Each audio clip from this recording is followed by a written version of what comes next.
한번 따라서 하겠습니다. 세상을 변화시키는 사람. 오늘 한 분을 만났어요. 일반적인 분이에요. 그런데 일반적인 삶을 살아가는 분은 아니었어요.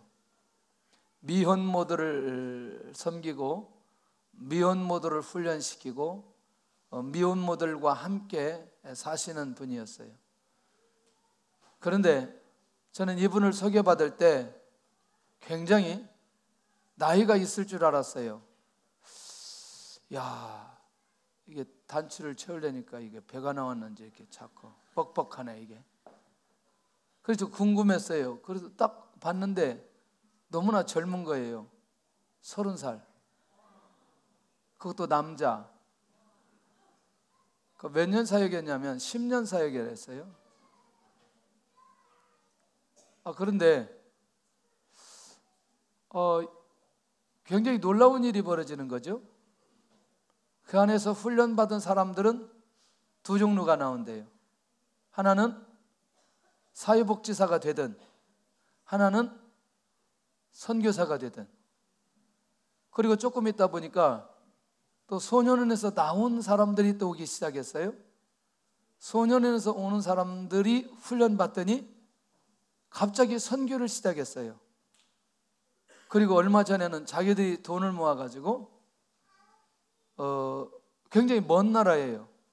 거기를 직접 뭔가 약품을 샀는데 이거를 붙이면 화물비가 너무나 많이 나와서 자기들이 직접 5명이 메고 현지에 갔다 왔는데 그 다음에는 다른 나라에 가서 우물을 파는 일을 하게 하고, 야, 이게 일반적이잖아요. 그런데 더 또 귀한 건 이들이 훈련을 받아서 카페를 차렸어요. 그리고 카페를 차렸는데 거기에서 나오는 소득으로 살게 되는 거죠.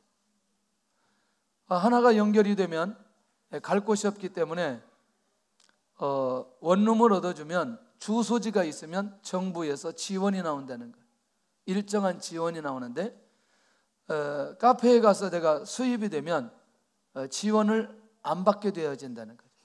자, 이렇게 이런 사역을 하니까 갑자기 방송국에서 연락이 오는 거예요. 이분한테. 더 충격적인 건 이분이 스님들 400명 앞에서 강의까지 하게 되었어요. 더 놀라운 건 모 국회의원이 연락을 해서 혹시 내 보좌관 할 생각이 없느냐? 뭐 이런 것부터 시작해서 이분에게 수많은 제의들이 계속 오기 시작했어요. 야, 제가 이 30세에 이 상황을 보면서 굉장히 놀라운 사실을 발견했어요. 그런데 자기 과거를 잠깐 얘기하는데 사춘기 때 교회 유리창 깨고 교회 가서 술 마시고 누워서 자다가 새벽 예배에 목사님한테 걸려가지고 그런저런 얘기들을 쭉 하면서 이 교제를 나누는데 지금까지 살았던 것만 해도 이 사람은 충분히 세상에 영향을 미치는 사람이다 라고 느끼게 되어지는 거죠. 저는 한 가지 목적이 있어요. 우리 자녀들, 특별히 졸업하는 학생들, 또 우리 교회에서 훈련받는 사람들, 저는 세상을 변화시키는 사람들이 되었으면 좋겠다. 교회 안에서의 교회를 세우는 사람도 반드시 일어나야 되겠지만 세상을 변화시키는 사람들이 일어나야 된다고 생각합니다. 얼마나 중요한지. 제가 저희 친구를 놓고 계속해서 기도했습니다. 그 중요한 위치에 있는 그 친구, 부행장으로 가느냐 아니면 완전히 은퇴를 하느냐. 오늘 응답이 왔어요. 부행장으로 올라가지는 않고 그 위치에서 수평으로 이동했어요. 서로 대화 나누기를. 그분이 그러는 거죠. 우리 친구가 아직 금년에는 안 잘려서 다행이다. 1년 더 기회 있다 라고 하는 시간에 얼마나 위로가 됐는지 그것도 감사하게 받으면서 더 좋은 자리로 수평으로 이동했어요. 사실 그 자리도 굉장한 자리죠.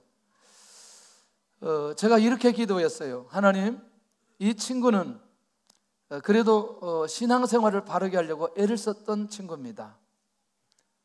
많은 사람들의 핍박을 받으면서도 꼭 공부하기 전에 기도하고 밥 먹기 전에 대중적으로 기도하고, 그리고 자기가 그리스도인 것을 정확하게 사람들에게 알리고, 기회만 된다면 하나님 좀 진급 좀 시켜주세요.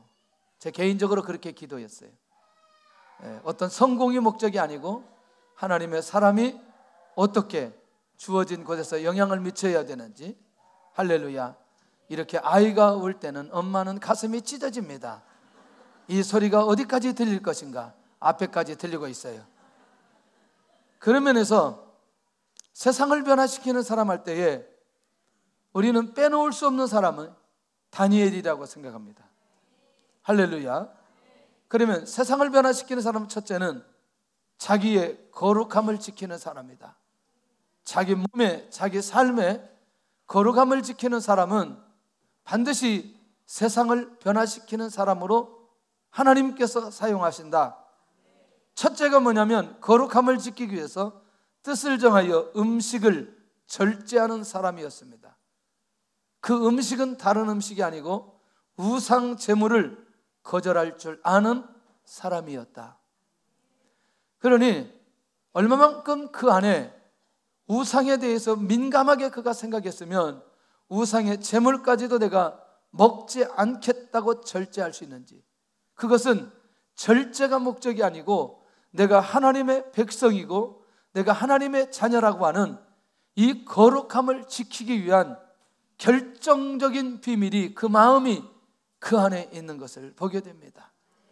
설교 시간에 앞사람 뒤통수만 쳐다보는 건 무엇 때문인지 나는 모르겠어요. 나를 쳐다봐야 되는데. 할렐루야. 지난주에 뉴비전 교회에서 질문이 있어요. 성탄 2부 때 행사에 목사님은 왜 이렇게 잘생기셨어요? 내가 이렇게 얘기했어요. 나는 한 번도 내가 잘생겼다고 생각해 본 적이 없다. 지금도 얼굴이 까마잖아요. 제발 좀 하였으면 좋겠다. 절대로 하얘지지 않아요. 태생이 검게 생겨서 태어났기 때문에. 그렇게 강남에서 봐주는 얼굴이에요. 쳐다보시기를 바랍니다. 나도 얘기해도 좀 어색해요 지금. 아니, 앞에 뒷꼭지만 계속 쳐다보는 사람이 있어서 쳐다보라 그 말이에요. 설교는 길게 하지 않을 거예요. 집중하면 내용을 제대로 파악했으면 좋겠고, 두 번째는 거룩함을 위해서 결단할 수 있는 사람이었어요. 자, 결국 뭐냐면 내가 먹지 않겠다라고 하는 생각 속에서만 있을 수 있지만, 그러나 이 다니엘은 먹지 않겠다고 분명하게 결단하는 사람이었습니다. 환관장에게 열흘 동안 시간을 달라고 하고, 내가 채식만 먹을 텐데 만약에 고기를 먹는 사람과 비교해서 혹시 내가 부족하다면 나도 우상의 제물 먹겠다. 당신이 판단해야 된다. 놀라웠게도 이 결단을 하나님께서 받으십니다. 그리고 그를 지켜주십니다.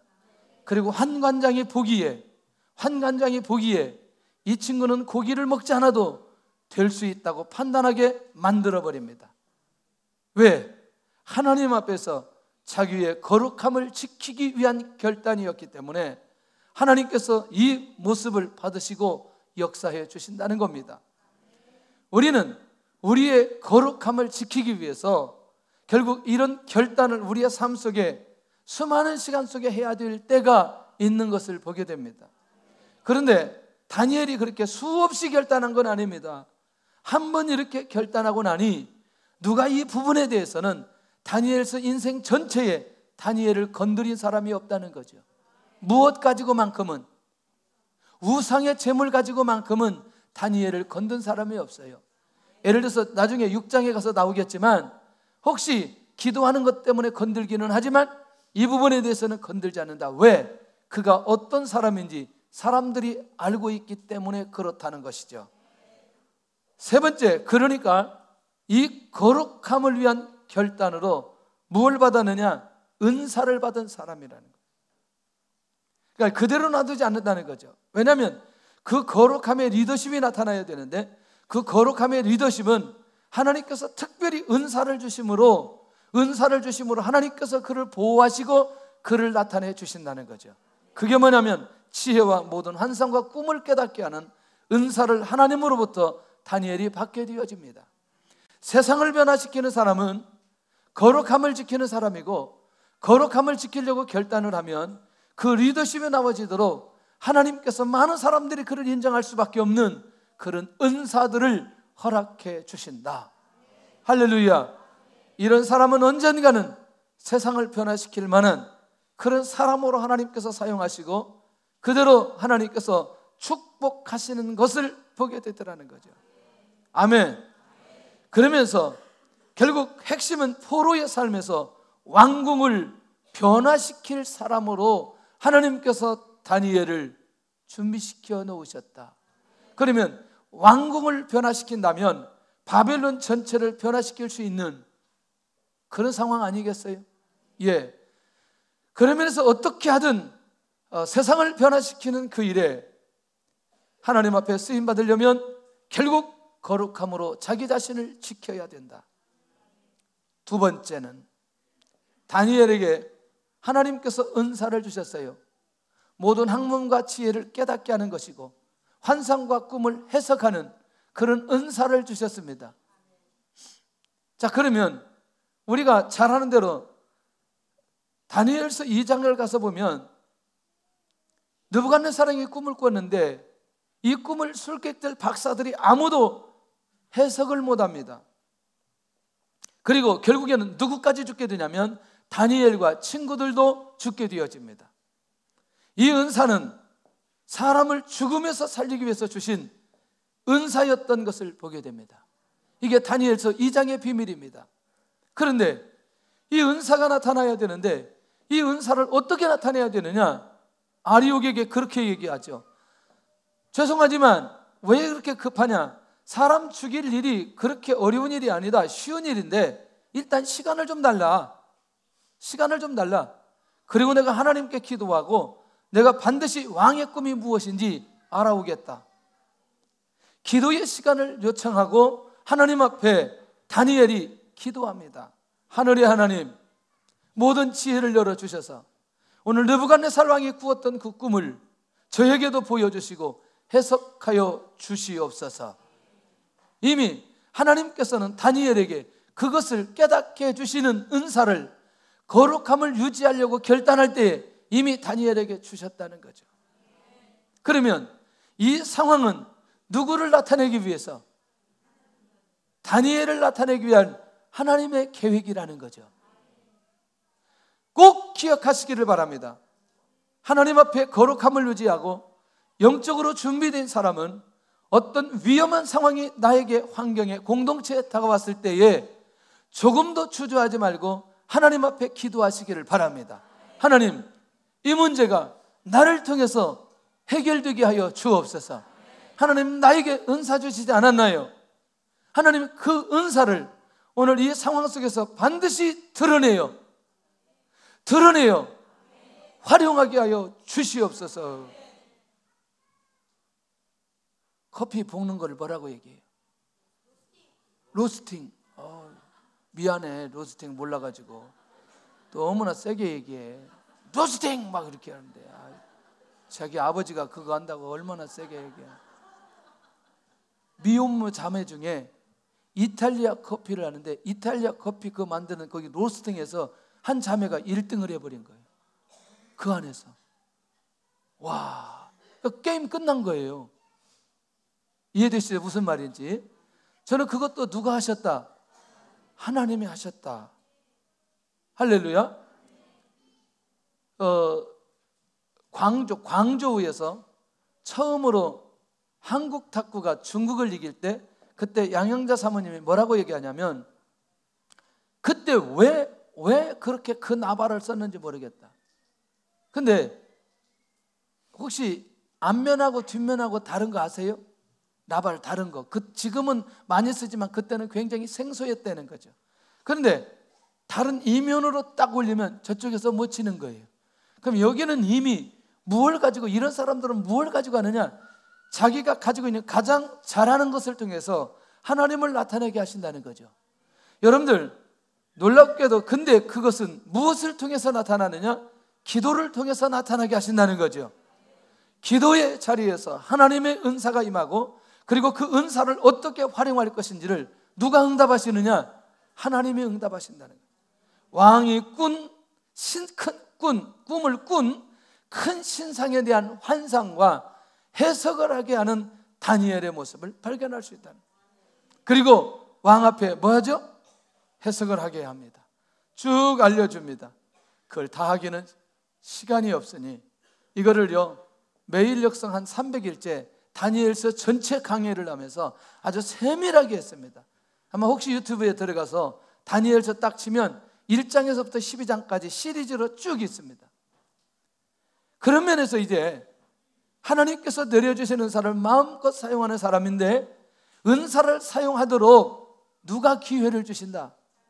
하나님이 기회를 주신다. 세상을 변화시키는 사람은 거룩함을 유지하면 하나님께서 그 거룩함을 유지하는 가운데 세상을 변화시킬 수 있는 결정적인 은사를 허락하여 주시고, 그 은사를 통해서 결국 하나님의 영광을 나타내는데, 은사를 통해서 결국 영적 권위를 세워 하나님께서 주심을 경험한 사람이다. 자, 여기까지 본다면 세 번째가 매우 중요합니다. 자, 다른 사람은 몰라도 누구는 알아요? 왕은 알죠. 왕 누구예요? 왕은 알아요. 지나가듯이 한마디씩 툭툭 하는데 그게 정답이 나와요. 네, 할렐루야. 그러니까 세상 사람이 하나님께 대한 신앙 고백을 하게 하는데 누구를 통해서 이 고백을 하게 해요? 아니 그러니까 누구 때문에? 다니엘 때문에. 그러면 느부갓네살 왕이 다니엘의 리더십을 세워주는데, 세상에 그 왕이 다니엘서 2장 46절에 가서 보면 누구에게 절하느냐? 다니엘에게 절을 해요. 엎드려. 너무너무 놀라는 거죠. 왜? 금심상은 시대적인 얘기예요. 예. 그리고 앞으로 메시아가 올 것이라고 하는 비밀까지 열어놓는 내용이, 다니엘이 신상을 보고 느부갓네살의 꿈을 꾼 내용을 다니엘이 해석하는 내용이에요. 그러니까 자기도 깜짝 놀라는 거죠. 일반적인 꿈이 아니라 앞으로 일어날 일에 대한 계시의 꿈이기 때문에 이 소리를 왕이 듣고 깜짝 놀라는 거죠. 그리고 누구 앞에 절해요? 다니엘에. 그리고 예물과 향품을 줍니다. 1차적인 변화가 일어났어요? 일어나지 않았어요? 두 번째가 다니엘의 하나님을 마음껏 높이는 느부갓네살 왕을 보게 됩니다. 이건 읽어봐야 됩니다. 2장 47절. 다니엘서 2장 47절. 자, 가겠습니다. 제가 시작하면 크게 하여야 되겠습니다. 시작. 왕이 대답하여 다니엘에게 이르되 너희 하나님은 참으로 모든 신들의 신이시요 모든 왕의 주제시로다. 내가 능히 인문이라는 것을 나타내었으니 내 하나님은 또 은밀한 것을 나타내시는 이시로다. 자, 누구를 통해서? 아니, 하나님을 고백하는데 다니엘을 통해서 누가? 왕이 고백하게 만든단 말이죠. 하나님이 주신 은사를 활용하니 세상에 다니엘의 얘기를 듣고, 다니엘의 하나님은 모든 신들의 신이시요 모든 왕의 주제시로다. 이 왕이 이런 고백을 하도록 하나님께서 이 다니엘을 사용해 주시더라는 거죠. 그러면 왕궁이 변화되는 일에 다니엘이 쓰임 받았어요? 할렐루야. 지금 왕궁이 변화되고 있어요? 변화되고 있어요. 누구 때문에? 다니엘 때문에. 그런 면에서 거룩함을 유지하고 그렇게 인도받기로 작정하면 하나님께서 변화시킬 사람을 그 사람에게 붙여주시는 것을 보게 된다. 우리 학생들 때문에, 졸업하는 모든 학생들 때문에 주변에 있는 많은 사람들이 이런 변화가 일어나야 된다는 거예요. 이런 은혜가 임하여야 된다는 거죠. 세상을 변화시키는 사람, 그것은 하나님의 은혜 가운데 거룩함을 유지하는 그 사람이 세상을 변화시킬 수 있다. 우리의 삶의 모든 영역이 보여질 수 있기를 바랍니다. 쉽게 야합하고 쉽게 거짓말하고 쉽게 가는 것보다 힘들고 어려운 길을 선택하지만 그 어려운 길에 하나님의 뜻이 있고 그곳에 하나님의 인도하심이 있고 또 말할 수 없는 하나님의 역사가 일어나는데 꼭 거기에는 대가를 지불해야 되더라는 거죠. 하나님의 사람을 세워 전국을 통치하게 합니다. 자, 48절 보겠습니다. 시작. 왕이 이에 다니엘을 높여 귀한 선물을 많이 주며 그를 세워 바벨론 온 지방을 다스리게 하며 또 바벨론 모든 지혜자의 어른을 삼았으며. 할렐루야. 하나님 앞에서 자기의 신앙관리만 제대로 해도 하나님께서 전국을 다스릴 수 있는 통치력을 허락해 주신다는 것입니다. 아멘. 우리 교회 안의 모든 성도들이 진급해야 될 이유가 여기에 있습니다. 할렐루야. 자리에 올라야 될 이유가 여기에 있습니다. 하나님을 나타내기 위해서, 세상을 변화시키기 위해서 이 일의 영적인 감각이 있기를 바랍니다. 네 번째는 하나님의 계시를 받고 풀어내는 사람이다. 세상을 변화시키는 사람은 그러니까 뭐죠? 누구하고 열려있는 사람이에요? 하나님과 열려있는 사람이에요. 메네메네 대결 우바르신 기억하시죠? 벨사살 왕이 예루살렘 성전 기명에서 성전에서 갔다 오는 기명들을 가지고 성전 물건들을 가지고 뭐 하는 거예요? 예, 마시기 시작하는 거예요. 그 밤에.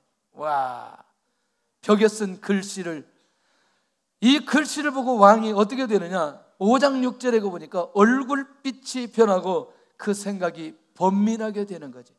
자, 무슨 내용인지는 왕이 모르지만 저게 예사롭지 않은 거죠. 특별한 상황 아니겠어요? 어떻게 손만 나타나서 글만 쓰고 없어져 버려요? 에? 어제 손만 나타나가지고 글만 쓰고 없어지고, 우리 집안의 벽에서 손만 쓰고 없어져 버리게 글씨만 있고. 여러분들 생각은 어떻게 될 것 같아요? 느낌이 이상하죠. 이건 일반적 상황 아니라는 거죠. 할렐루야. 왕의 부름을 받고 왕이 앞으로 나가게 됩니다. 다니엘이. 그러니까 왕이 너가 만약에 이 글씨를 해석만 한다면 내가 자주색 옷과 금사슬과 너를 내가 높은 자리에 세워주겠다. 그러니까 다니엘이 깨끗하게 거절합니다. 저는 이것과 전혀 상관이 없습니다. 그러나 왕이 무엇을 보았는지 그것은 내가 알려드리겠습니다. 왕이 본 글씨를 해석하기 시작합니다. 해석의 내용이 뭐냐? 왕이 부족하여 왕의 시대는 끝났다고 하는 하나님의 음성입니다. 한마디로 정리해버립니다. 나중에 여러분들 이날 이 다니엘서 5장이 벨사살 왕이 그날이 죽는 날입니다. 아세요? 그 사건이 일어나면서 그때 벨사살 왕의 시대는 완전히 끝나버린다는 겁니다. 할렐루야. 자, 다시 하나님 앞에 거룩함을 유지하는 사람은 놀랍게도 하나님께서 은사를 주시고 하나님께서 그와의 관계를 열어주시고 하나님의 계시를 이 시대에 어떤 뜻인가를 보여주는 사람으로 하나님께서 세워주시니까 결국에는 사람들이 이해할 수 없는 그것까지도 하나님께서 보여주시는데, 자, 이 시대가 끝났다라고 하는 걸 다른 사람에게 알려주는 게 아니라 다니엘에게 알려주는 거죠. 아까 큰 신상을 느부갓네살 왕이 본 것도 이후에 일어날 중간사의 역사, 예수님께서 오시는 그때까지의 역사를 누구에게 보여주는 거죠? 느부갓네살 왕이 꿈을 꾸었지만 느부갓네살 왕이 그것을 알아요, 몰라요? 몰라요. 누구에게부터 알려줘요? 누구에게부터? 다니엘에게부터. 다니엘은 벌써 이 해석을 할 때에 누구 왕의 시대는 끝났다. 벨사살 왕의 시대는 끝났다. 세상을 변화시키는 사람은 하나님의 관계가 열려있고 이 시대를 볼 수 있는 계시를 받는 사람이다. 굉장히 깊이 들어가는데요. 여러분들, 계시는 여러 경로를 통해서 우리에게 주어집니다. 하나님의 말씀을 통해서 주어집니다. 할렐루야. 정말 깊이 있게 기도하면 깊이 있게 기도하는 관계 속에서 하나님께서 열어주시기도 합니다. 다양한 통로를 통해서 하나님께서 열어주시는데 결국 이 과정을 절대로 놓치지 않아야 된다는 겁니다. 그런데요, 다시 다리오가 왕이 됩니다. 자, 이게 말하면 시대적인 시간표를 정확히 아는 사람인데 이 다섯 번째가 굉장히 중요해요. 세상을 변화시키는 사람은 하나님의 살아계심을 경험하고 느끼고 인도받는 사람이기 때문에 위기를 두려워하지 않는 사람이다. 자, 6장 사건 기억하시죠? 뭐예요? 자기 자신 스스로 위기를 만들어버린 것 기억하시죠? 자, 이제 왕 외에, 신상 외에 다른 것에 절하거나 기도하거나 이런 사람은 어디에 집어넣자? 사자굴 속에 집어넣자. 조서를 내리고 왕이 도장까지 꽝 찍었어요. 조서와 상관없이 기도하는 다니엘. 이 말은 뭐냐면 자기 스스로 위기를 만들어가고 있다는 겁니다. 그리고 그는 자기 스스로 사자굴에 들어가 버립니다. 어떠세요? 자기 생명을 던지는, 그러면서 그가 위기를 만들어 버리는데 여러분 이 상황을 보면서 어떤 생각이 드나요? 지금껏 다니엘은 하나님, 살아계신 하나님으로 믿고 있었고 지금껏 1년의 과정 속에서 하나님께서 역사하셨던 거 경험했어요. 그러면 생명의 위기 속에서 건짐을 받은 사건은 어떤 사건이에요? 지금껏 다니엘서에 지금 나타나지 않았지만 다니엘이 느낄 때 살아계신 하나님 느낄 수 있는 거. 다니엘 세 친구 보면 알잖아요. 어디에 들어갔는데? 풀무풀 속에 들어갔는데 다 죽지 않고 살아나왔어요. 이게 말이 안 돼요. 말이 안 돼. 다 죽지 않고 살아났어요. 누가 그렇게 해? 할렐루야. 그러니 자기가 어디에 들어가도, 사자굴 속에 들어가도 죽지 않을 것이라는 확신이 그 안에 있는 거죠. 자기 생명을 던져서 위기를 만들고 위기 속에 들어가 버리는 다니엘의 모습을 발견할 수 있다는 거예요. 왜? 여호와 하나님을 위해서. 이 감각이 살아있어야 된다.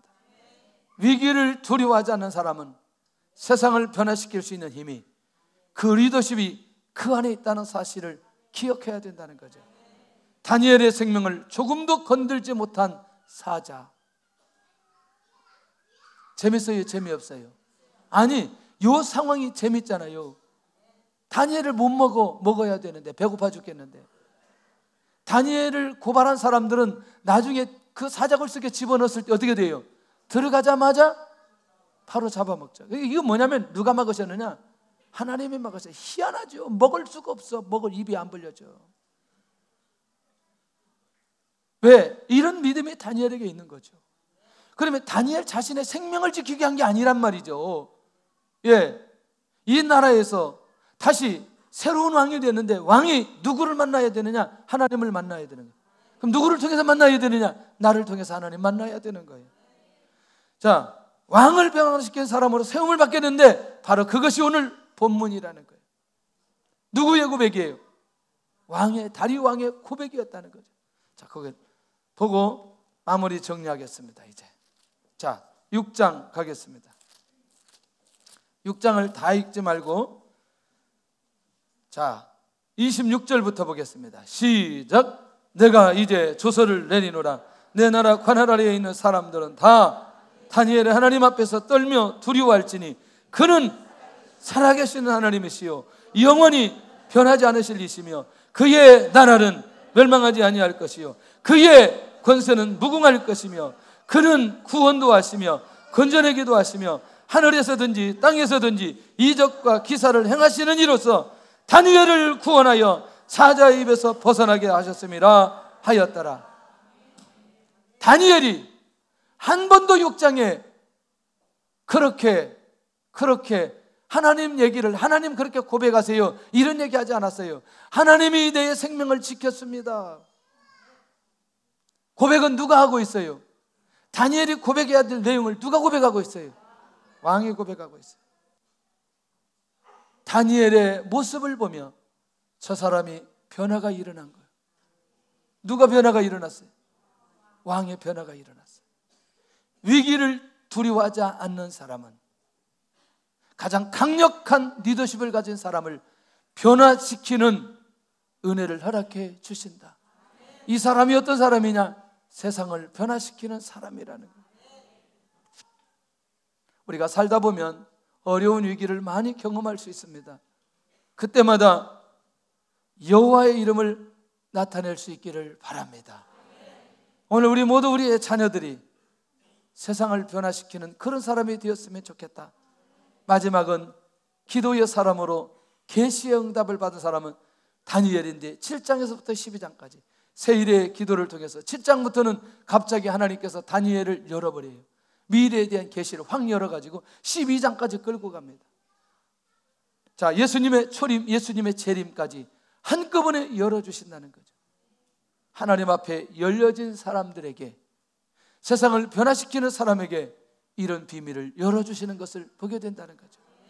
하나님의 역사에 열려진 것을 보게 된 다니엘. 결론입니다. 나는 시대를 살리는 사명자인가? 나는 민족을 살리는 사명자인가? 나는 교회를 살리는 사명자인가? 보여져야 돼요. 제가 살리라고 변하지만 나는 시대를 변화시키는 사명자인가? 이렇게 하는 게 더 맞겠죠. 나는 가정을 변화시키는 사명자인가? 아니면 나는 나 자신을 살리는 사명자인가? 우리 아이들은 저는 소망이 있다고 생각합니다. 저는 이 아이들이 우리 교회에 잘 왔다고 생각합니다. 왜냐하면 저는 우리 아이들은 저처럼 이 한 20년 가까이 예배에 실패자가 되지 않기 원하는 마음이 제 안에 매우 많이 있습니다. 네, 정말 많이 있어요.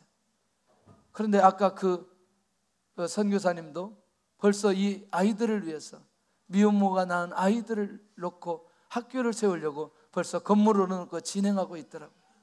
와, 여러분들 정말 우리 자신뿐만 아니라 우리 자녀들을 놓고 세상을 변화시키는 그런 자녀들이 되도록 깨어있고 또 그렇게 기도했으면 좋겠습니다.